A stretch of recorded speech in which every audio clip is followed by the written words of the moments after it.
chilenos y nos invaden. Los invaden sin avisarnos y, como de costumbre, por la retaguardia, arteramente, traidoramente, nos invaden y nos quitan este territorio que se llama litoral. Litoral. Y a consecuencia de que nos quedamos sin salida al mar.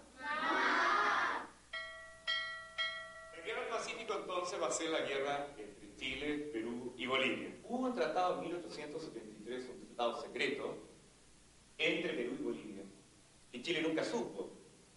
Pero en realidad la inteligencia chilena, los espías chilenos fueron bastante buenos en ese sentido. Y obviamente al país con que se refería o al que se referían era Chile, porque con ese país sí tenían problemas. ¿Qué problemas tenían? Problemas limítrofes. ¿Por qué tenían problemas limítrofes? Porque cuando ocurrió la colonia, cuando se desarrolló la colonia, el dominio español en Chile, nunca se dejó claro el límite norte de Chile. Se decía que el límite norte de Chile es el despoblado de Atacama. Para Chile el límite era el paralelo 23, para Bolivia era el paralelo 26. Y eso, además, con el descubrimiento de Salitre va a generar conflictos entre estos países. Vamos a repasar nuevamente un tema de la historia de Perú.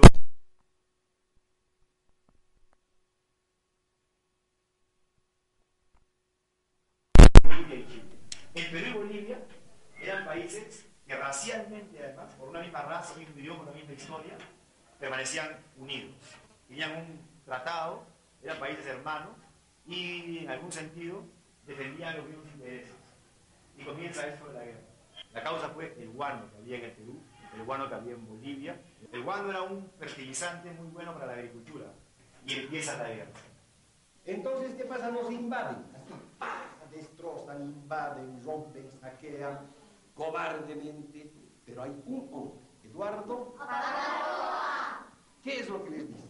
¡Que se rinda su abuela, carajo! Gracias a quitarnos del mar, ellos después viven tranquilos, panchos, mientras que los bolivianos y los peruanos, hasta el fondo. Uno de los hechos más extraordinarios de esta guerra fue el combate naval de Iquique. Se enfrentaron dos barcos. Uno, se supone que uno de los más poderosos de la Armada peruana, un blindado, y otro, que era un barco de madera. Noten la diferencia entre uno y otro. Prat defendió ese barco con un heroísmo extraordinario. Se hundió el barco definitivamente con la bandera tope. Ninguno de los soldados chilenos se rindió. Otro hecho importante es la toma del Morro Arica. Con la astucia de los chilenos, apenas se demoraron 55 minutos en llegar hasta la cumbre del Morro Arica. Los chilenos decidieron tomarse inmediatamente Lima para terminar rápidamente la guerra. Miguel Grau y Arturo Prat. Uno peruano, otro chileno. Amigos, grandes amigos. Lo que ocurre es que la guerra los había separado en dos bandos. Para ambos una tragedia. Y, como les he dicho, en el primer enfrentamiento entre los peruanos y bolivianos y los chilenos, se enfrentan Grau y Prat. Y lamentablemente, Prat fallece. La guerra del Pacífico es precedida por una crisis económica mundial muy grande, iniciada el año 73, que afectó a la economía de los tres países involucrados. Pero especialmente grave fue para el Perú, porque ya el guano, que había sido su gran riqueza, había disminuido y había cifrado toda su esperanza en el salitre.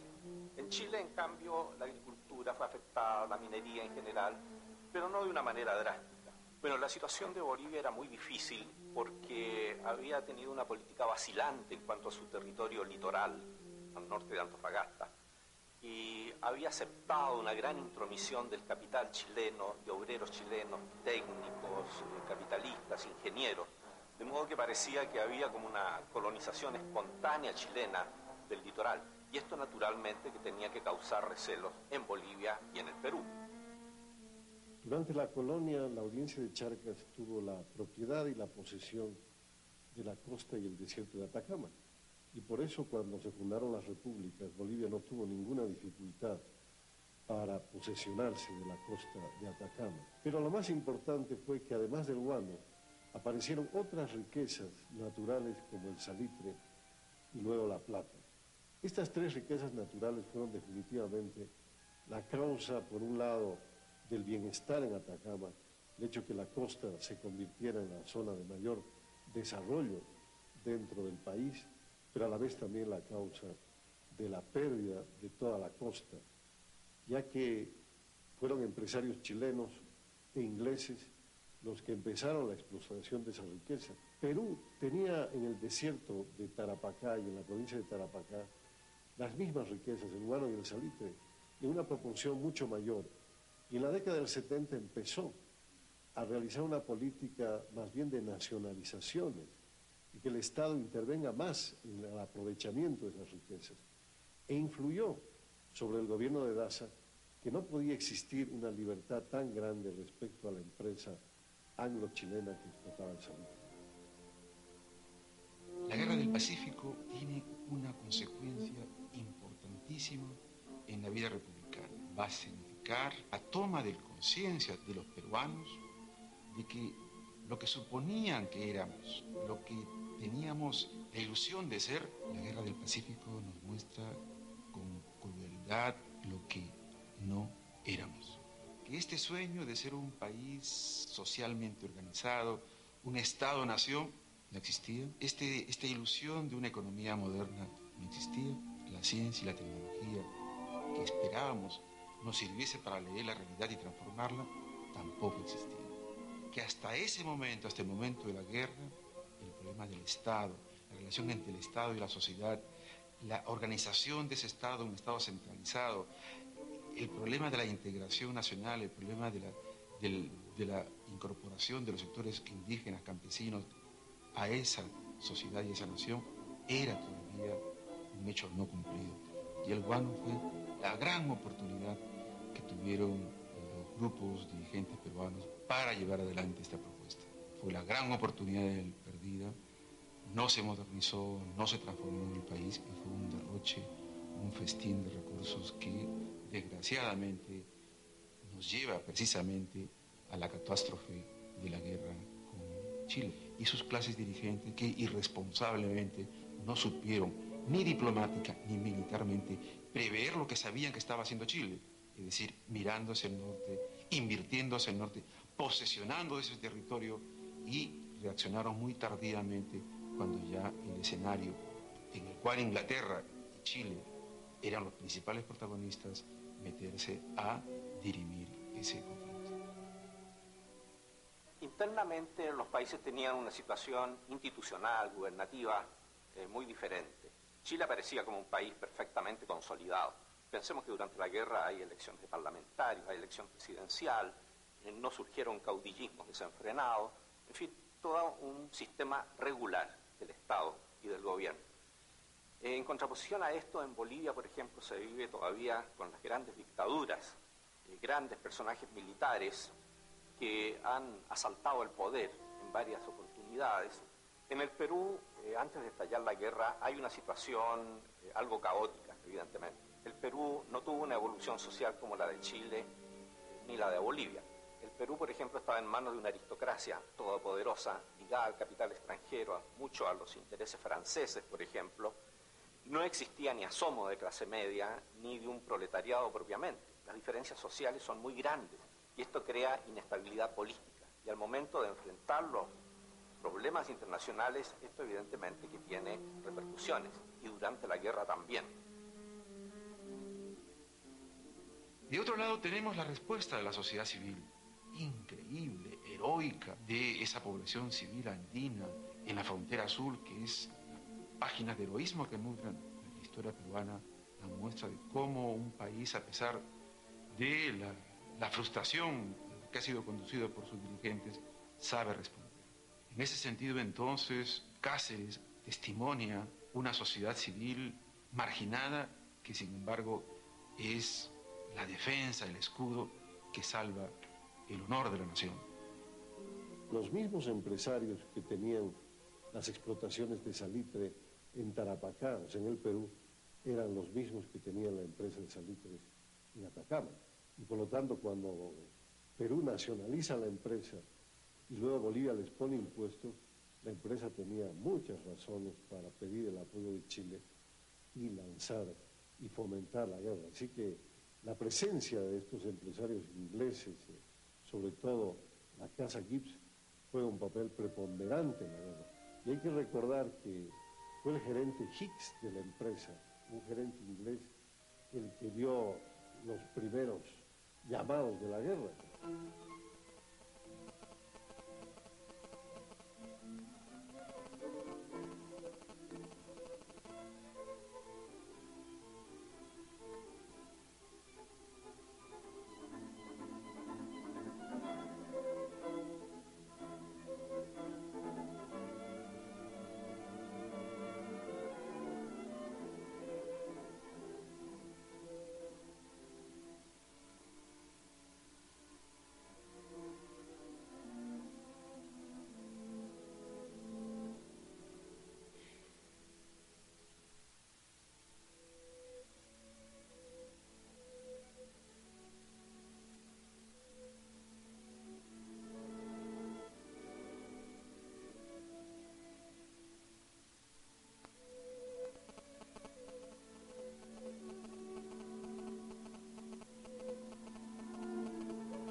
La participación de las mujeres en el Perú, al menos, fue de acuerdo a la posición social, a la condición racial que tenían ellas. Por ejemplo, en el caso abrumador de la participación de las mujeres indígenas directamente acompañando a los soldados. Ellas eran conocidas como las rabonas, porque se decía van detrás de los soldados, aunque en realidad en muchos casos iban por delante, porque ellas eran quienes debían procurar los alimentos, las provisiones. Ellas eran las que elegían el sitio donde se tenía que acampar luego de horas y a veces días de caminata. Hasta eran mujeres temidas porque al pueblo donde llegaban, a nombre de la patria, bueno, saqueaban y porque tenían que tomar todo lo que encontraban. Eran las 2 de la mañana cuando Mayor Salvo se presentó a pedir la rendición de Arica, pero Bolognesi no la aceptó. Bolognesi y Ugarte, Sáenz Peña, Sinclair y otros tantos patriotas que van, a todos se les oye su voz con Pizarro poder, soldados no hay que temer. Ya suenan los clarines, la corneta y el tambor. Yo defiendo mi bandera con orgullo patrio y honor, decían los soldados, ¡que vive el Perú! Es el final.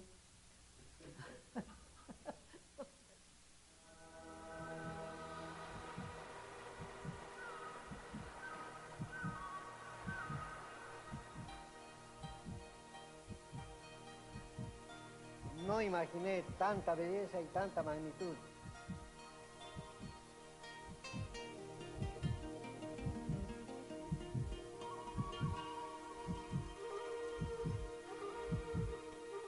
Realmente una gran emoción que en mi vida ha de ser un recuerdo por siempre y para toda la vida.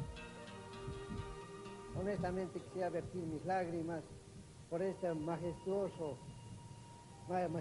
riqueza natural que Bolivia añora por siempre volver a estas lindas aguas que nos da amplitud hacia la vida y hacia el mundo.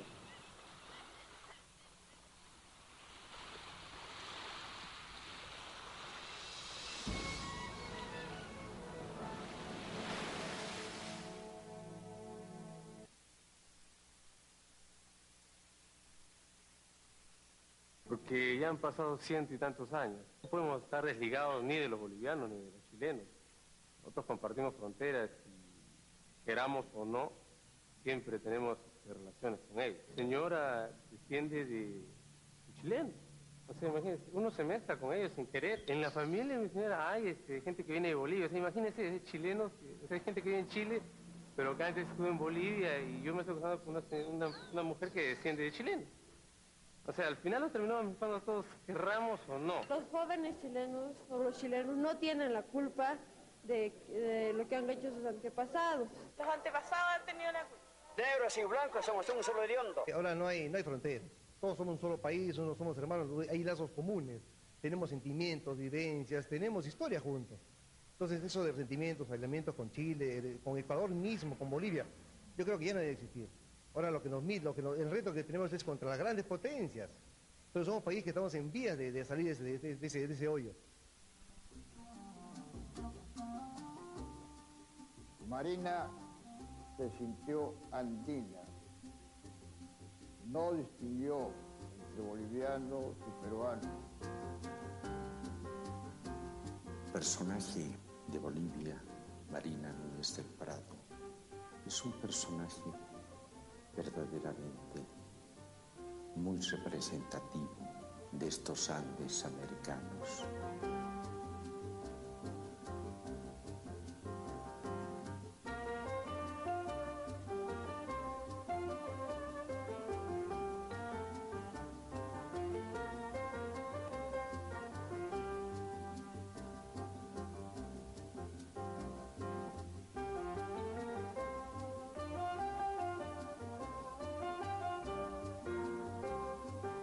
Marina me solía hablar de la relación con Gabriela Mistral. Gabriela la ha llamado la boliviana genial. Marina me hizo un retrato bellísimo. Mi relación con Chile comienza en el año 1962 y con Nemesio Antunes. Un alma con una sensibilidad muy, muy grande, casado con boliviana, con Patricia.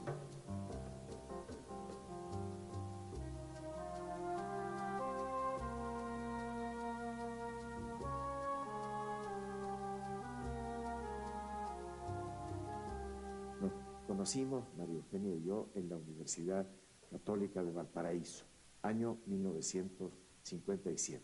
Yo estaba en el destierro y allí me encontré con María Eugenia, que tenía varias cátedras en el campo de la historia de América.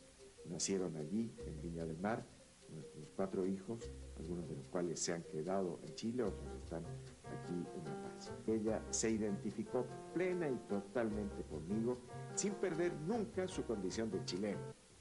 Ya hacia 1930 se fundó en Puno un grupo que se llama Orcopata, cuyo más destacado poeta, Gamaliel Churata, seudónimo de Arturo Peralta, es muy querido en Bolivia, puesto que vivió ahí más de 30 años, y fue en Bolivia donde él concibió su libro El pez de oro, sin duda uno de los más estudiados, más enigmáticos y más notables libros de la poesía latinoamericana de este siglo.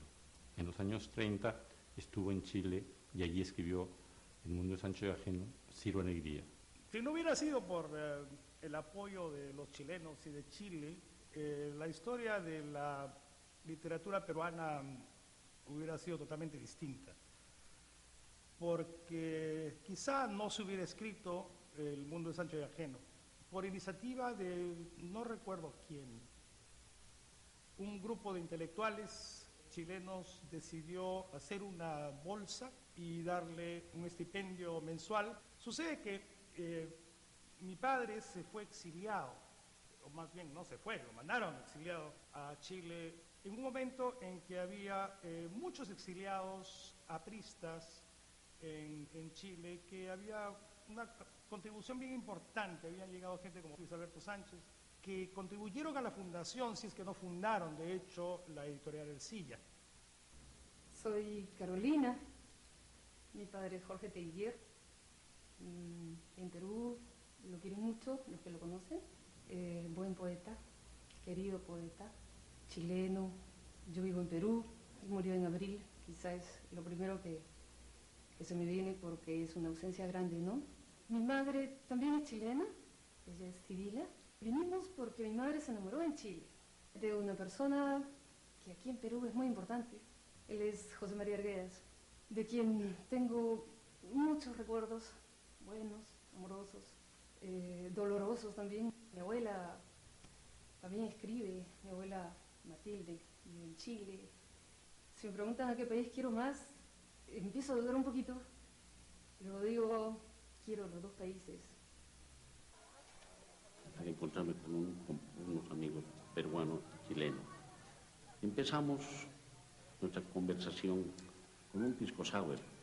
Inmediatamente surgió la idea y damos un piqueo. Sin discusión fue un ceviche. Acompañada naturalmente todo esto de algo de picante. Les dije y sugerí una yahua. ¿Qué es esto? Es un ají con tomate y locoto. Caramba, el peruano me dijo, quizás un ají molido. Inmediatamente nuestro amigo chileno dijo, ¿por qué no un pebre? Y en el calor de la charla se sugirió, tomamos unos anticuchos. Acompañemos esto con un vaso de chicha. A todo esto el peruano hizo una pregunta y dijo, ¿por qué el ceviche no llevaba el cilantro? Aclaré, para nosotros aquí cilantro, coincidió el chileno. El peruano dice, es agradable y tradición peruana comer unos picarones. Ah, son los calzones rotos, dice el chileno. Como no, pidamos, señores, por favor que vengan unos piñuelos. Pasado este postre y aún en la mesa quedaba algo. Ah, mita, dijo el peruano. Claro, este pastel de choclo por el chileno ya sería muy pesado para terminar. Hace cientos de años se inicia a hacer en el sur de Lima, en la zona de Ica, un aguardiente de la primera fermentación del mosto de uva, principalmente de la uva quebranta. Este aguardiente se embarcaba en el puerto de la ciudad de Ica, que se llama pisco. De tal forma que cuando lo recibíamos en Lima, le llamábamos este aguardiente de pisco, que bueno está, o está viniendo el aguardiente de pisco. Con el tiempo ha quedado el nombre de pisco. La zamacueca es uno de las danzas y de las formas musicales más practicadas durante la época colonial. Se desarrolla en el virreinato del Perú, es trasladada por medio del arrieraje hacia Bolivia y la Argentina.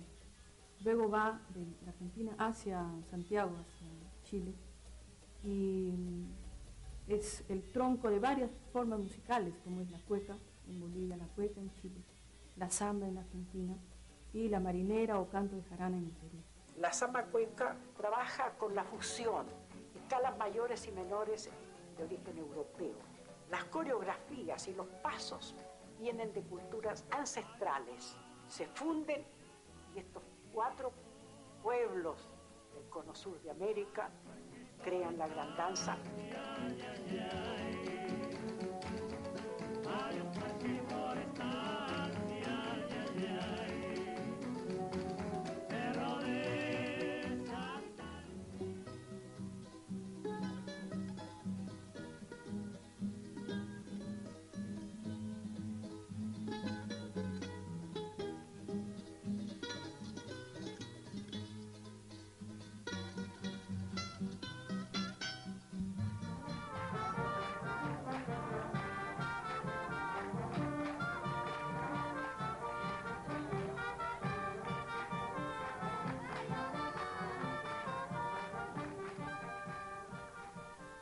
Yo me acuerdo a los 17 años haber escuchado a Violeta Parra y como una gran influencia del canto de ella es que yo me voy a Santiago.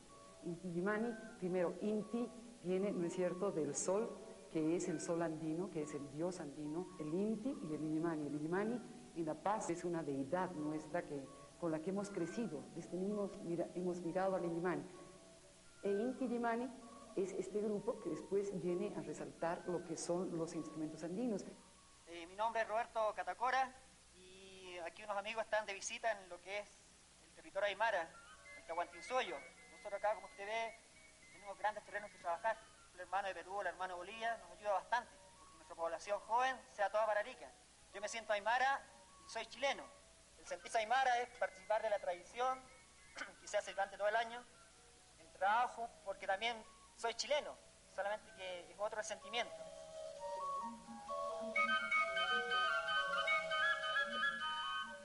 Nos encontramos en el límite político internacional. Divisamos al fondo o detrás de los cerros Pisiquicini, divisamos el volcán Sajama.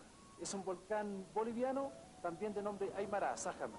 Los volcanes Parinacota y Pomerape, lo cual también son nombres aymara, lo cual en aymara significa payasata, y eso significa gemelo o hermanos, ¿ya? Estos volcanes son el Parinacota chileno, parte de atrás del volcán Pomerape boliviano.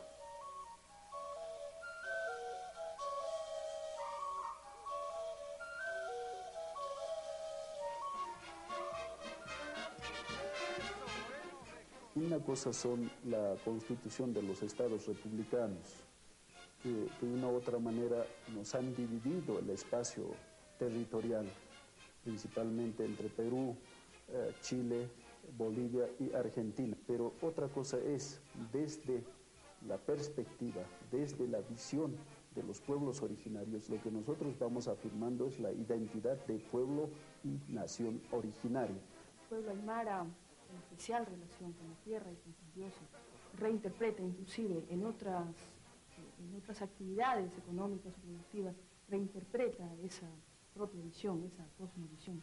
De tal manera que estas concepciones que fueron negadas, catalogadas como diabólicas, fueron asumidas también por el pueblo como diciendo, ya pues, pero detrás de esas máscaras de diablos, detrás de esos personajes, están los dioses tutelares del agua, de la tierra, del viento, de las montañas, que están bailando, quizás detrás de todos esos diablos.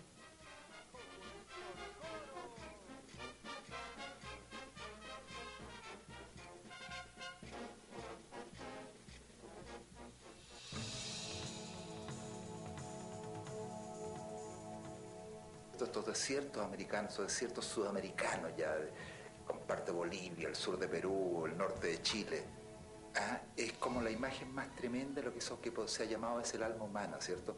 Que es vacía y al mismo tiempo está llena de cosas. El desierto es un territorio que está lleno de espejismo también, que aparentemente es calmo, pero puede ser muy peligroso, ¿cierto? Donde tú te puedes extraviar fácilmente. Y curiosamente, si uno ve el color de nuestra gente, ¿cierto? Nuestro mestizaje, el color de los rostros que nosotros tenemos, es curiosamente muy similar también al color de los desiertos. Y eso que compartimos anterior y más allá y para siempre más allá de cualquier frontera, de cualquier división política, ¿cierto? Es un espacio de encuentro. Ahora ese espacio al mismo tiempo en la historia de nuestros pobres, en el sentido países, ¿cierto? Está marcado por la guerra. Por una guerra de un siglo. Sin embargo, no hay nada más común que nos pertenezca, que nos aúne más, ¿cierto? Como una especie de frontera que no es una línea, sino que es una gran superficie, un gran territorio, que eso que se llama el altiplano, eso que se llama el desierto de Atacama, eso que se llama Nazca.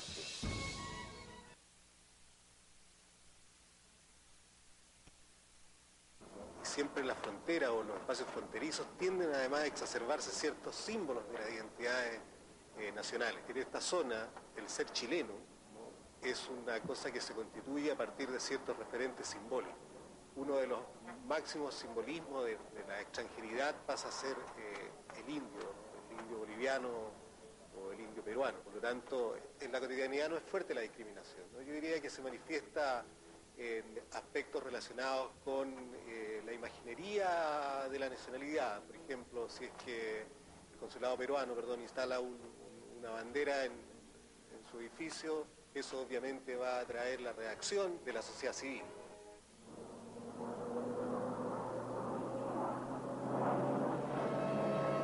Creo que coincide con los intereses del sur del Perú y con los del norte y con los de Bolivia, de transformar esa zona en un espacio económico integrado, que se proyecte hacia el centro de la América del Sur y hagan de articuladores con el Asia a través del Pacífico.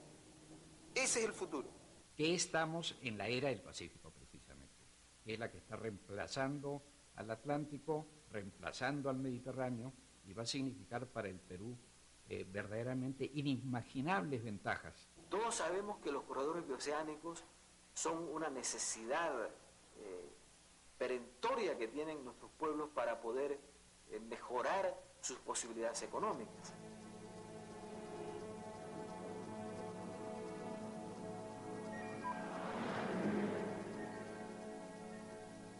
Va a haber una competencia natural para crear un polo de atracción portuaria portuaria y de servicio, pero no solo entre el sur del Perú y el norte de Chile, también va a haber competencia entre los puertos de Perú y los puertos chilenos entre sí, que Bolivia, en este nuevo contexto, pasa a ser un integrador de este espacio. El desafío para Bolivia es no ser parte de un corredor, sino un espacio de producción, manufactura, valor agregado. Y le ofrece una gran posibilidad de integración latinoamericana. El país, el Perú, nuestro país, puede integrarse a Latinoamérica y a la economía mundial a través de un corredor bioceánico desde Hilo, La Paz, Bolivia hasta Brasil. Entonces Hilo puede ofrecer una gran posibilidad de insertarnos en la economía mundial, de ser la esperanza del sur en un gran proyecto macrorregional de esta parte del país.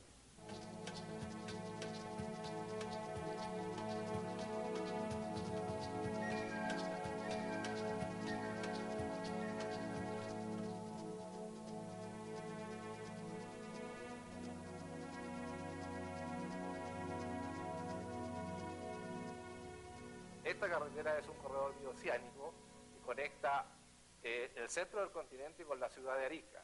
La carretera está provocando un impacto muy fuerte en el sentido de la llegada masiva de turistas al parque.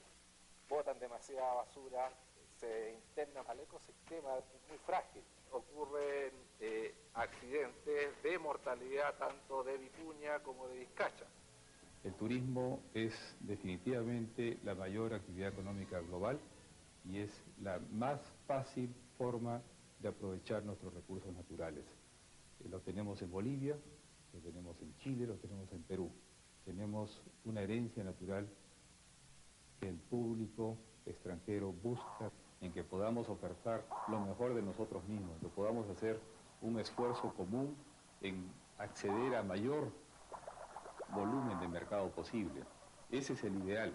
Desde la perspectiva de la sociedad civil, me pareciera escuchar Perú, sociedad anónima, el holding Bolivia y el conglomerado Chile.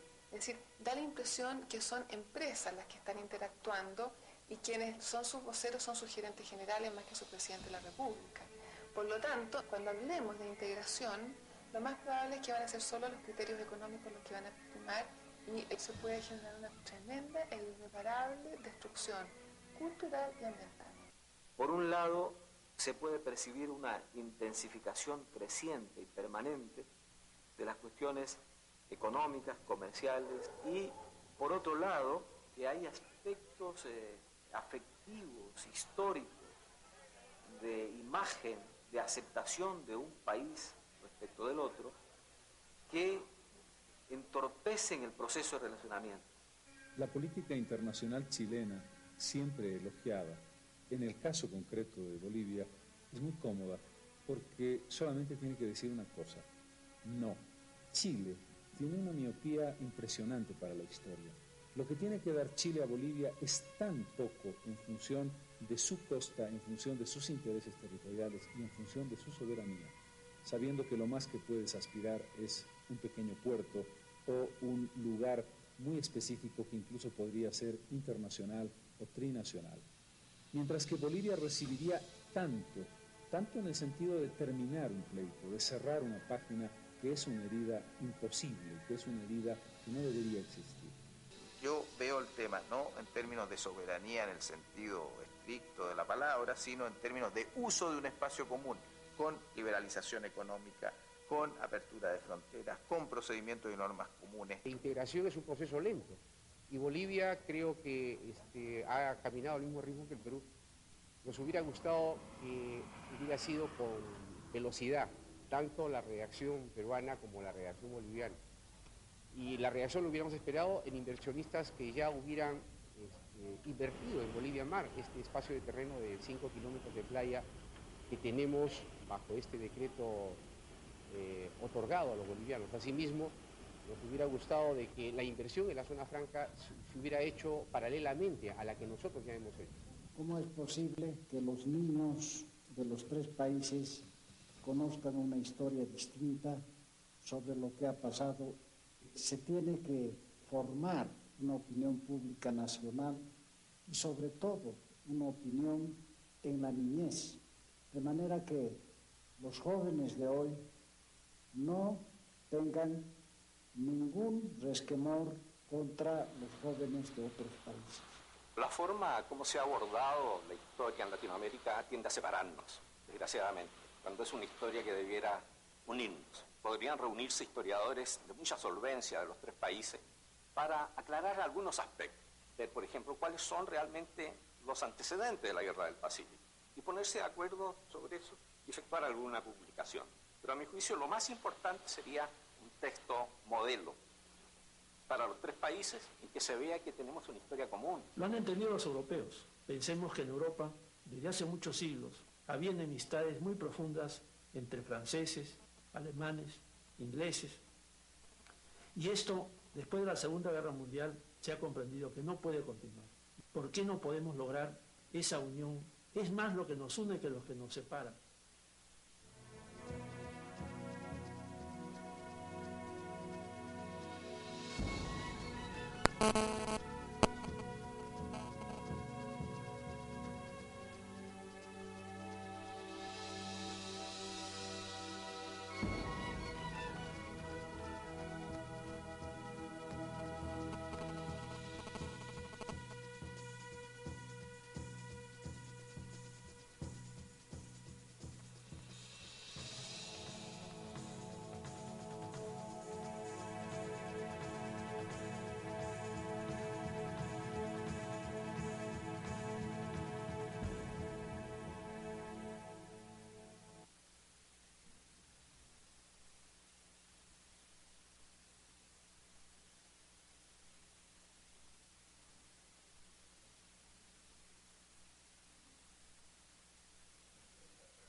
Muy agradecido con su presencia.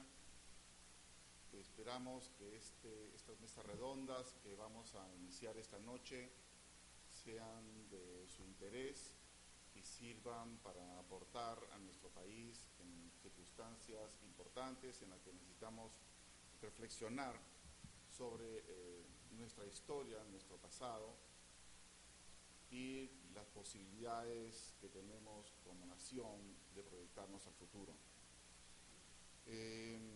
Quiero agradecer al Instituto Raúl Porras Barnechea por acogernos aquí en su casa, en la casa del doctor Porras. Qué mejor sitio que la casa de él, historiador, diplomático, canciller, para estar en su casa viendo este tema que a nosotros tanto nos interesa. Quiero agradecer también, quiero hacer mención, en todo caso, al doctor Jorge Cuccinelli, quien falleciera hace poco y era el director de esta casa, que nos acogió y nos permitió organizar estas mesas. Agradecer también a los trabajadores del instituto quienes han colaborado para realizar estas mesas, y también al embajador Roger Loaiza Saavedra, que es el actual director del instituto. Yo no hubiera podido organizar estas mesas si no hubiera tenido el apoyo y la asesoría, la inteligencia del doctor Ernesto Yepes, quien estará esta noche con nosotros y que junto con Luis Guillermo Guedes y Alain Segarra hemos constituido, digamos, el grupo que ha permitido organizar estas mesas. También quisiera agradecer a todos los expositores que van a estar con nosotros en estas mesas más adelante y que muy generosamente han acudido a esta solicitud de hacerse presentes. Ya que estamos en la casa del doctor Porras, quería mencionar unas palabras que me parecen que son de alguna manera representativas del espíritu que a nosotros nos entusiasma de organizar estas mesas y estar aquí presentes. es un pequeño párrafo de su libro de Historia de los Límites del Perú, un libro interesantísimo y maravilloso que fue escrito para ser leído en el colegio y que ha sido abandonado por nuestra currícula escolar, que sería interesante que los escolares retomaran este libro del doctor Porras. Un pequeño párrafo que dice: la patria es la tierra de nuestros padres, es también la de nuestros hijos. Sobre esa tierra ha crecido una historia intransferible a la que hemos de ser fieles. Por ello se nos presenta la patria como una misión y una tarea, una gran tarea en común. La patria es nuestra tierra. Nuestra tierra, como dice Emilio Romero, palabra dulce y llena de consuelo. Esta noche vamos a tener al doctor Ernesto Yepes, al doctor Antonio Zapata como panelistas. Como moderador estará el colega comunicador Guillermo Guedes, quien es el director de la Casa Museo Ricardo Palma y que también es un acucioso investigador de las relaciones, de la historia de las relaciones de nuestro país con Chile. El día de mañana la mesa de hoy día trata de la visión de la relación histórica con Chile desde la guerra hasta la actualidad. El día de mañana vamos a tener la mesa Perspectivas Peruanas en La Haya, en la que tendremos al embajador Hernán Couturier, al doctor Miguel Ángel Rodríguez Macay y al especialista en temas de inteligencia y defensa, Alain Segarra. Como moderador estará Francisco Belaunde. Para el día viernes tendremos un nuevo escenario de las relaciones Perú-Chile después de La Haya, que tratará de las expectativas del Perú en La Haya y lo que se espera de las relaciones entre ambos países, para lo cual tendremos al embajador Luis Solari, al historiador Daniel Parodi y al sociólogo Francisco Durán. Como moderador de esa mesa estará el periodista Ramiro Escobar. Bueno, eso es el programa que ofrecemos para estas mesas y espero que el documental que les he presentado, que es un documental que se hizo ya hace bastantes años, ustedes habrán podido comprobar, es del año 97, pero creo que todavía sigue teniendo vigencia en muchos de los aspectos, por eso me animaba a pasarlo para un poco animarnos y entrar en el tema, digamos. Bueno, para no hacerla más larga, entonces invito a Tony, Guillermo, el doctor Yepes estaba aquí, pero no sé qué pasó, voy a buscarle. Vaya pasando, por favor.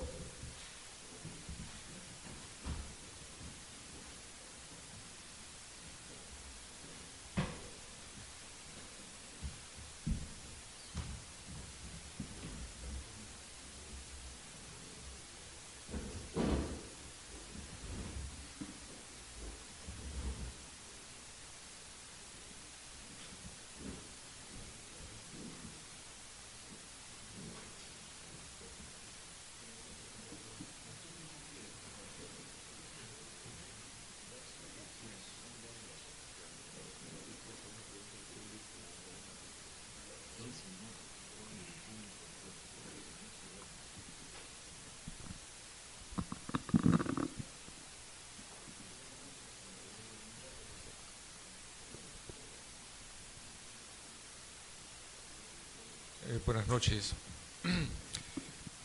Para hacer algo dinámico, vamos a hacer un tiempo de 15 minutos aproximadamente por cada historiador y después podrán haber preguntas del público asistente. Si ellos lo estiman conveniente, pueden después redondear la idea con 5 minutos más, teniendo en cuenta la hora. Yo quería, ocupando el tiempo antes de los dos historiadores que van a hacer la exposición, soy director de la Casa Museo Ricardo Palma. Ricardo Palma vivía a una cuadra de acá y el joven Raúl Porras Barnechea visitaba ya a don Ricardo cuando él ya era muy mayor, unos años antes de su muerte. Creo que es un símbolo de dos grandes personajes de nuestra historia que vivieron tan cerca y se conocieron, y es reconfortante saber que sus casas, las casas de ambos, son monumentos nacionales y lugares de estudio, de investigación y de visita. Ricardo Palma tiene una tradición muy interesante que se llama Los Caballeros de la Capa, y creo que es la primera vez, el primer escrito en que se habla de un problema entre Chile y Perú, ¿no? Y el 26 de junio de 1541, el bando de los de Chile, así los llamaban, matan al marqués de la Conquista en su casa en la Plaza Mayor y toman el poder del gobierno peruano. Y Palma usa el término y comenta que le decían el bando de los de Chile, el bando de los de Chile. Y a mí me hizo reflexionar en algo, ¿no? Una idea. Antes que Perú fuese Perú y Chile fuese Chile, ya los de Chile tenían ciertos problemas con el Perú, ¿no? Palma padeció bajo el poder de Chile. Su casa fue quemada, quedaba en la calle Bonilla, lo que ahora se llama Bonilla, se llamaba la calle del Centro, a unas 2 cuadras de acá. Perdió su biblioteca, el manuscrito de los Marañones, y después estuvo preso varias semanas. Damos la bienvenida al doctor Ernesto Yepes.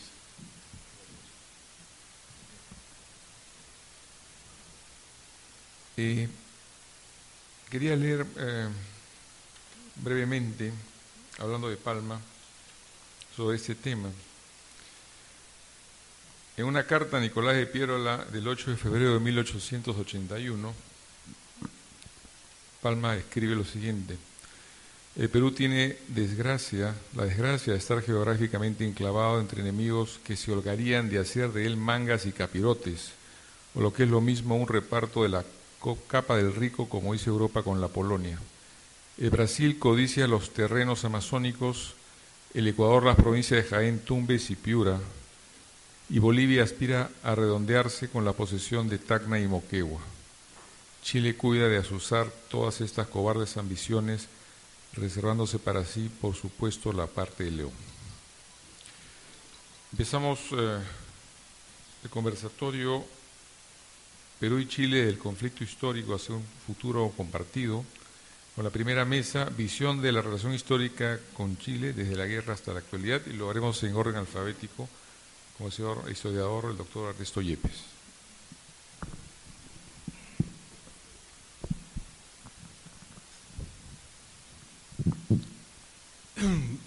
Buenas noches. El tema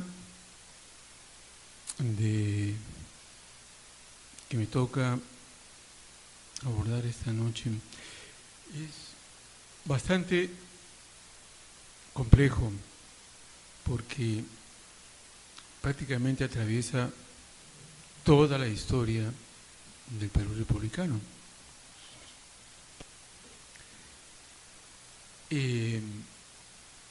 Estaba pensando qué aristas tocar, qué punto tocar, que nos sirviera para, a partir de ella, ver todo ese tramado de relaciones que hay entre Perú y Chile. El día de ayer tuve ocasión de estar presente en una conferencia muy especial de un grupo de chilenos y peruanos que están trabajando a propósito del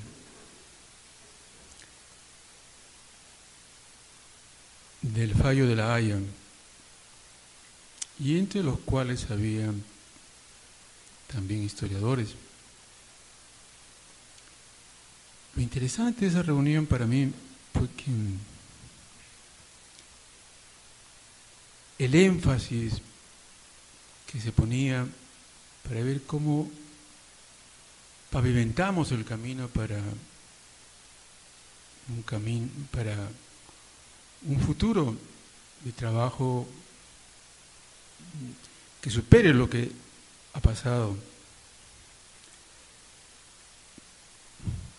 Mi impresión es que no conocemos bien lo que tenemos que olvidar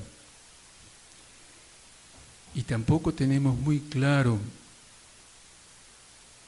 lo que queremos hacer precisamente en esa zona en litigio, porque la zona conflictiva es ese vértice que articula lo que es hoy Perú, Bolivia y Chile.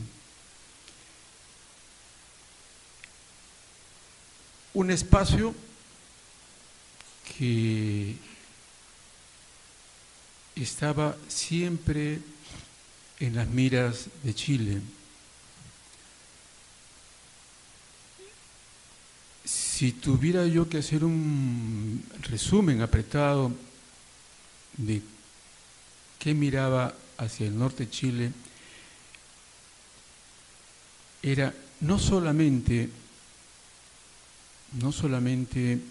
las riquezas de Antofagasta y Tarapacá, sino también Tacna y Arica.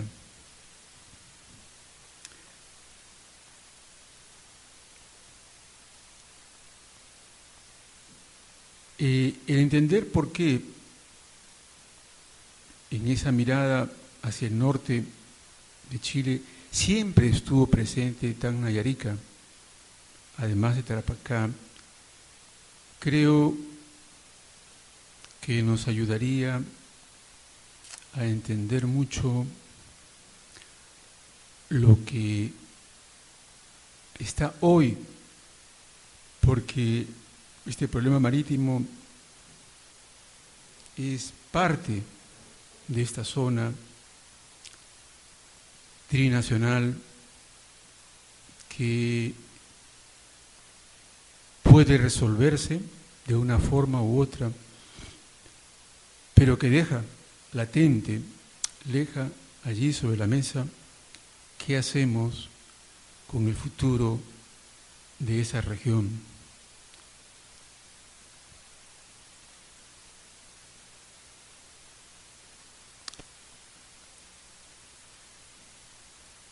En el caso de nuestras relaciones con Chile, más preocupación tuvo Chile que el Perú y Bolivia por el futuro de esa zona de encuentro entre los tres países.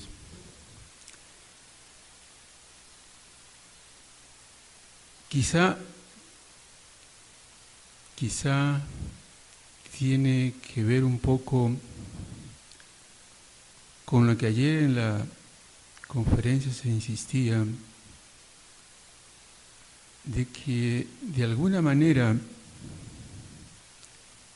hay una misión civilizadora de parte de nuestro vecino del sur por considerar que somos bárbaros y no estamos tan dueños de elaborar nuestro propio destino, y hay que tomarnos un poco de la mano para llevarnos por una buena senda.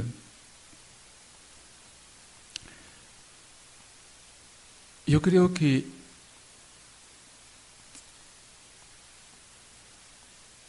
esta es una visión simplificada y que más bien la mirada de Chile hacia el norte ha sido muy clara siempre con respecto a, en primer lugar, la riqueza que había,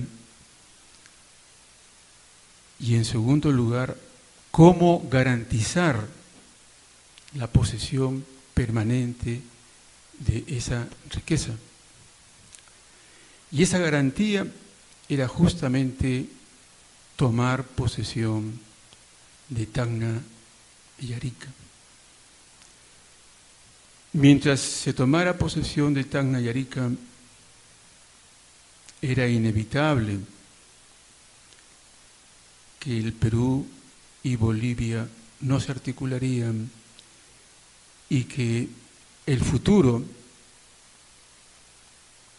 de ese territorio tendría un candado allí en manos de Chile. Por tanto, todo el proceso antes de la guerra, durante la guerra y después de la guerra, en las mesas de negociaciones siempre ha estado presente Tacna y Arica. Y al estar presente Tacna y Arica, está presente la relación Perú, Bolivia, Chile.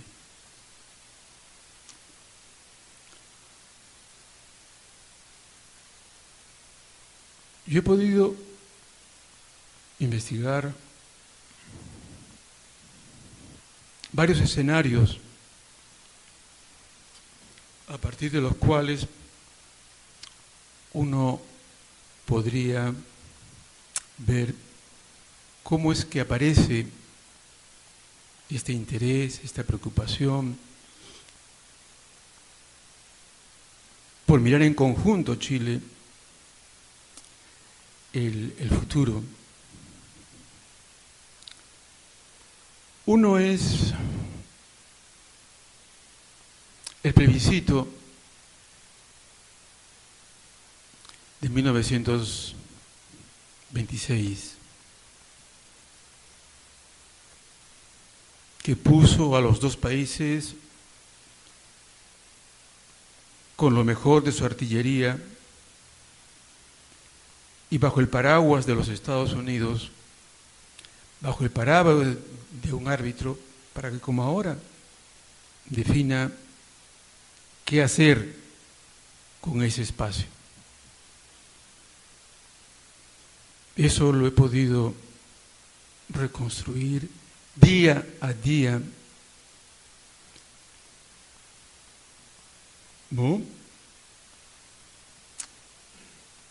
en un legajo secreto, o reservado, que había tanto en el Departamento de Estado como en el Departamento de Defensa de Estados Unidos. El otro escenario, que también es muy rico para ver cómo aflora allí esa mirada de nuestro vecino del sur,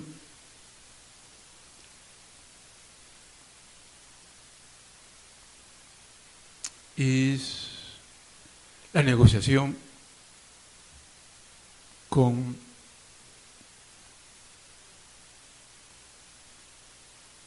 el guía y el representante chileno el año 28-29 para definir ya no ni en el campo de batalla, ni bajo el arbitraje de una tercera, sino en lo que había sido siempre la predilección de Chile, una relación directa. Eso también ha sido posible reconstruirlo día a día, con una ventaja, que del lado chileno, en la negociación, como en el caso del año 26, en el plebiscito, detrás del negociador, el 29, y detrás del representante chileno en el plebiscito, Edwards, estaba todo el engranaje, todo la organización que había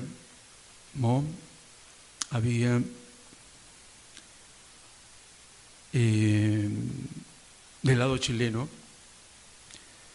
de suerte que cada paso que daba Edwards frente no al representante peruano, que prácticamente jugó un papel oscuro, sin brillo, frente a quien asumió todo el peso del embate chileno, que fue Pershing. Entonces, y Pershing a su vez, no con un respaldo de su gobierno, porque el gobierno, al contrario, porque el gobierno norteamericano quería era zafarse del asunto lo más pronto posible, sino un sistema interno en el espacio Tacna y Arica montado por el mismo Pershing,